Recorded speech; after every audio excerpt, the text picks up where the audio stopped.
Como parte de la reacción bastante brutal del gobierno después que dijimos lo de Seychelles, empezó a circular un argumento increíble, que es el tema del golpe, otra vez, el tema del golpe. Cuando el gobierno habla de golpe institucional, hubo declaraciones, por ejemplo, esta semana de Diana Conti y de Juliana Di Tulio, diciendo que para ellos significaría un golpe que perdieran las elecciones en octubre y que la oposición quisiera tomar la presidencia de la Cámara de Diputados. Es una interpretación bastante particular, porque en verdad si el gobierno pierde y la oposición tiene mayoría, tendría que tener la presidencia de la Cámara. Pero todo el tiempo el gobierno agitó el fantasma del golpe. Incluso antes de que Néstor asumiera como presidente, ya estaba hablando de golpe. Nico Buñac estuvo laburando en esto y por lo menos encontró 20 intentos de golpe teórico que nunca sucedió. Lo importante del fantasma, yo lo escribí el sábado en una nota en el diario, no es que exista, sino que asuste. Y en ese sentido se agitaba el fantasma del golpe.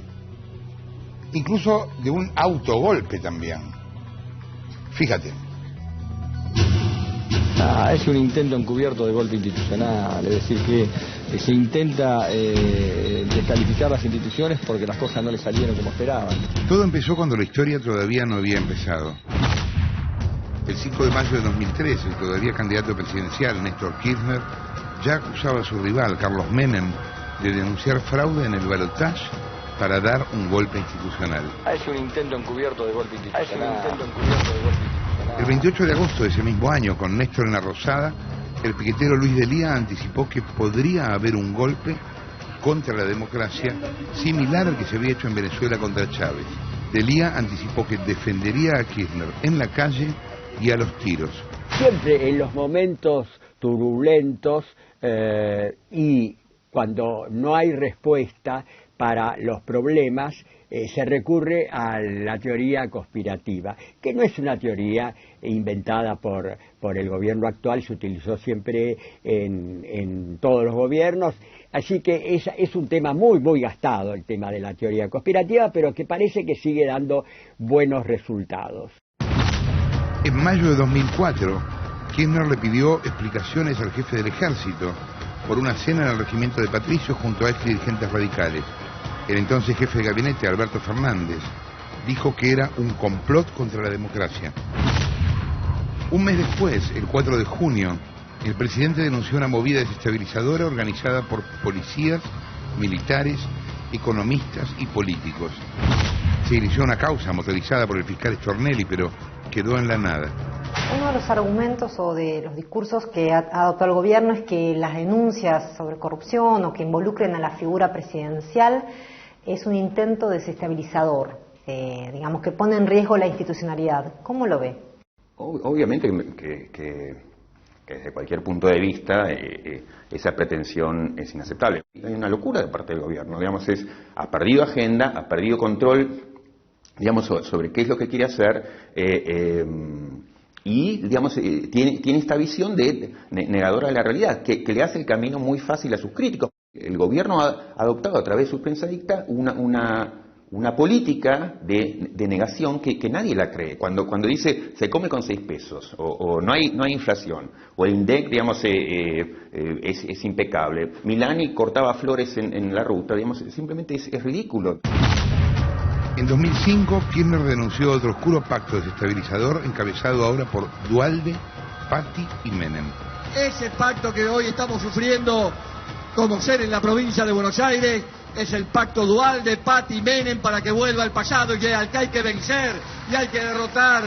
La carta abierta, que les gusta siempre utilizar palabras un poco más raras, conspiración les parece que ya está demasiado, y entonces usan la palabra, usan en lugar de eso destituyente. Es una palabra que inventó, que sacó a relucir carta abierta y se ha puesto muy de moda.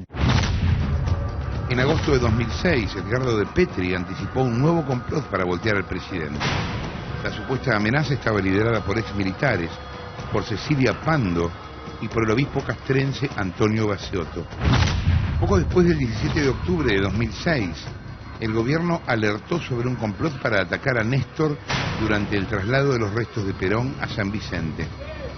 Hoy, que no hay atisbos de golpe por ningún lado, digamos, es inaceptable usar, y es una falta de respeto hacia la historia, digamos, el uso de la idea del golpe de Estado, pero además, digamos, aquella historia muestra que aún si hubiese la amenaza efectiva de un golpe de Estado, hay razones de imperativo ético, digamos, para ponerse de pie y protestar contra ciertas medidas. Diciembre del 2007, Cristina, recién electa, acusó a Estados Unidos de haber montado una operación con el valijazo de Antonini Wilson para perjudicar y condicionar su presidencia. Meses más tarde, en junio de 2008, en plena guerra con el campo, Néstor aseguró que si el campo tuviera bayonetas, hubieran dado un golpe. Respeten la democracia, respeten la voluntad del pueblo. ¿Qué te pasa cuando escuchás golpe institucional? Ya lo escuché en el 2009. Es una palabra que está tan cargada de amenaza para todos los argentinos, la palabra golpe, que usarla es como usar tu bala de oro. No sé por qué lo usan tanto, la bala de oro, dado que todavía no han matado a nadie. Claro, pero si se usa tanto, se gasta también. Efectivamente. 15 de julio de 2008, en un acto frente al Congreso, Néstor acusó a los productores agrarios de querer destituir al gobierno.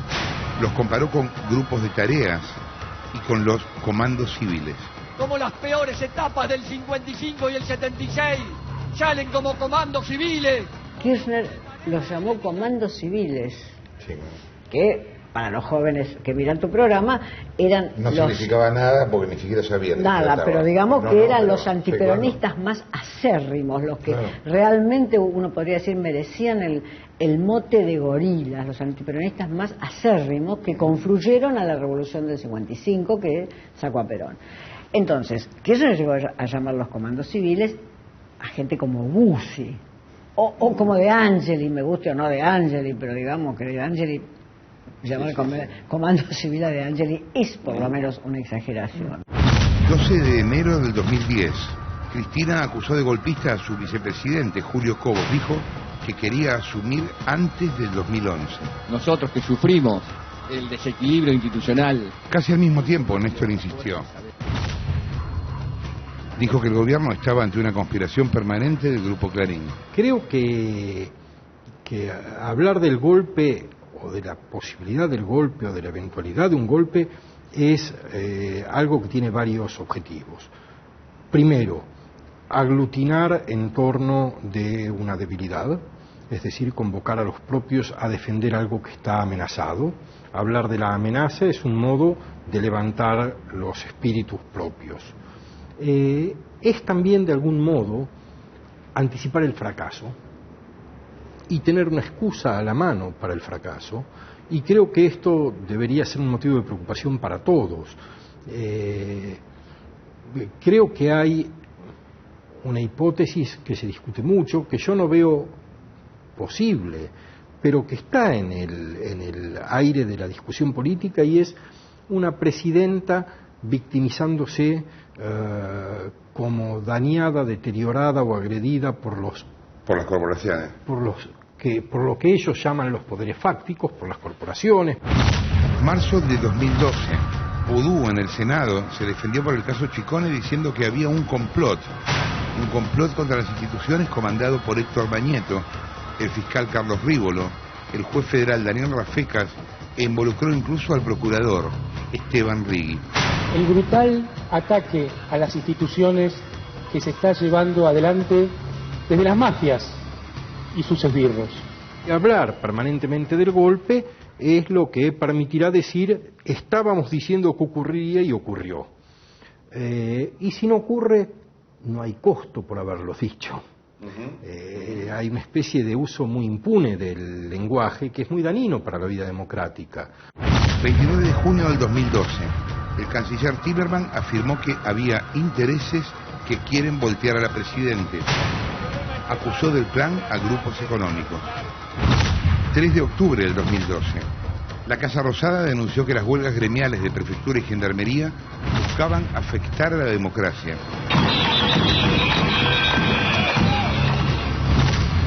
16 de octubre de 2012, la Casa Rosada dejó trascender que la retención en Ghana de la fragata Libertad podría haber sido un complot desestabilizador de la Armada.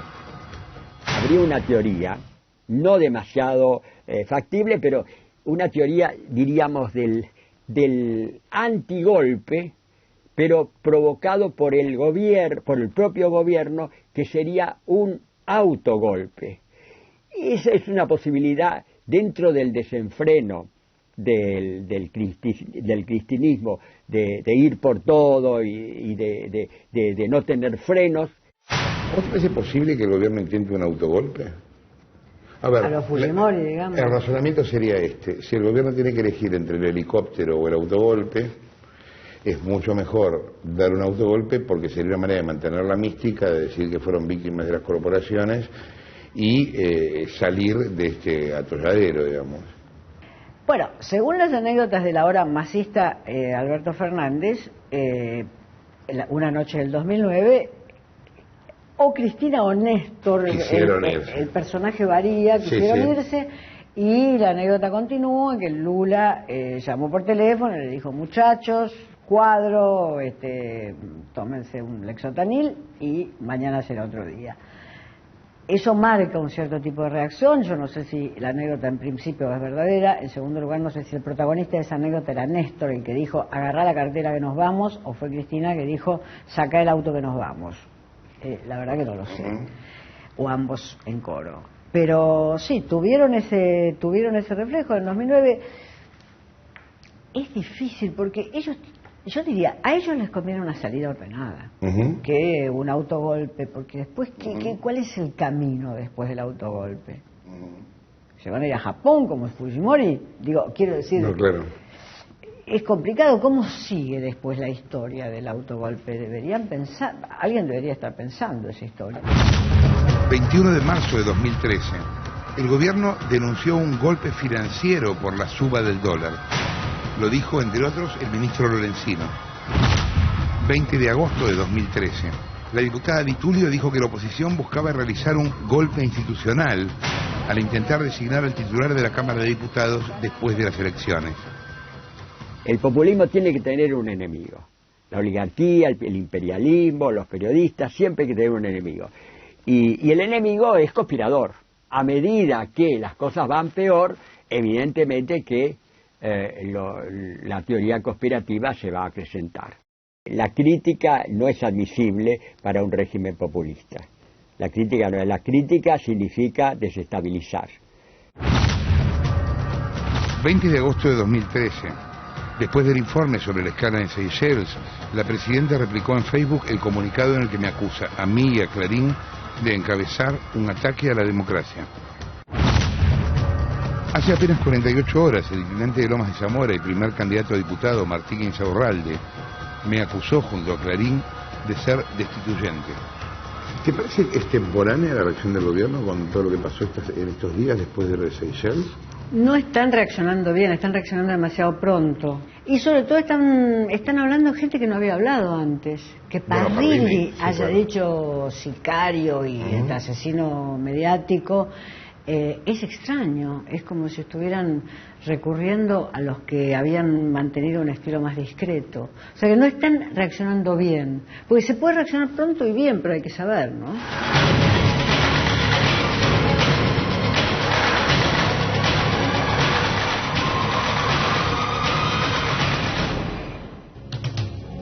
Vos sabés que es paradójica la historia, porque la relación de los K con los complots políticos parece estar en su ADN político, ¿no? Y por otro lado ellos acusan a otros de algo que ellos mismos hicieron. Nico Buñaski, el caso Santa Cruz, y CFK con De la Rúa. Escucha. Claro, en el 90, Cristina Kirchner, siendo legisladora de Santa Cruz, encabezó la comisión de juicio político que terminó por voltear al gobernador de entonces del Val, y eso le permitió a Kirchner. Hubo elecciones anticipadas en la provincia, Kirchner fue a elecciones y las ganó, y por eso él llegó a la gobernación. Y el 22 de diciembre del 2001, Cristina Kirchner dijo textual, y esto está en los diarios de entonces, pidió la renuncia anticipada de Fernando de la Rúa y también que haya elecciones no más allá de 90 días. Perdón, ¿Cristina pidió la renuncia de la Rúa? Kirchner, sí. Ah, mirá. Ayer la esposa del gobernador y senadora Cristina Kirchner pidió públicamente la renuncia de la Rúa y comicios no más allá de 90 días, decía Página 12. Obviamente hay muchos más complot que denunciaron los Kirchner durante estos años. Nosotros buscamos 20. pero hay muchísimos más. 20 obviamente son 2 por año, pero hay muchos más. Incluso hoy mismo el diario Tiempo Argentino vuelve a decir que Clarín intenta un golpe institucional. Te cuento 2 reacciones, ejemplos de presidentes extranjeros que reaccionan diferente al gobierno de Cristina Kirchner respecto a las denuncias periodísticas sobre corrupción. Uno cercano, Dilma Rousseff, la presidenta de Brasil, hizo renunciar ya 7 ministros que fueron acusados por la prensa y investigaciones judiciales por corrupción. Entre otros, una cosa que suena emblemática acá, al ex ministro de Transporte, que allá se llama Nascimento. Lo denunciaron por corrupción y Dilma Rousseff lo movió. Y un presidente alemán, Wolf, renunció después de que la Fiscalía de Hannover pidiera que fuera levantada su inmunidad en un caso en el que se investigaba si un productor cinematográfico, amigo de él, le había pagado unas vacaciones a las que se habían ido juntos. Él después le había conseguido un crédito para una producción cinematográfica que no se lo había dado. Pero solamente ante la acusación, mirá lo que dijo. Renunció Wolf, el presidente alemán, porque la confianza de los ciudadanos está afectada y por lo tanto no puedo seguir ejerciendo mi función.